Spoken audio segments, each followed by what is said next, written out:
ఎన్నికల సందర్భంగా మీరు ఇచ్చినటువంటి manifesto first of all first మీరే చెప్పారు సార్, ఈ ఎన్నికల్లో మేము గెలిస్తే నిరుద్యోగులకు నేనే బై ఎలక్షన్ లో కూడా దీన్నే ప్రచారం చేశారు కదా మీరు. నేను ప్రచారం చేయలేదు సార్, అది మీ దగ్గర కాగితం వచ్చిందేమో నాకు తెలియదు. మేము ప్రచారానికి మేము వచ్చాము సార్, బై ఎలక్షన్స్ లో మీ ప్రచారానికి మేము వచ్చాము. మీరు చేసినట్టు ఇచ్చినటువంటి కరపత్రాలను కూడా మేము అప్పుడు తీసుకొచ్చి ఇప్పుడు జిరాక్స్ తీసిందే.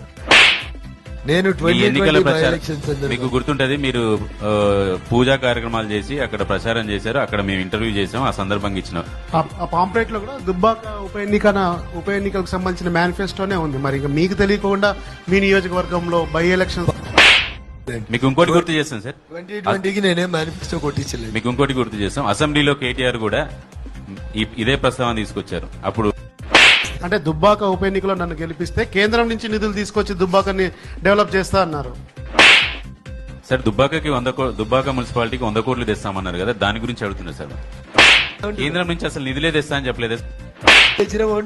దుబ్బాక సార్, మీరు గజ్వేల్ గురించి వాటి గురించి చెప్తున్నారు. రైల్వే స్టేషన్ దుబ్బాకకి కేంద్రం నుంచి రఘునందన్ రావు తెచ్చిన నిధులేంటి అంటే ఎట్లా చెప్పాలి మీకు?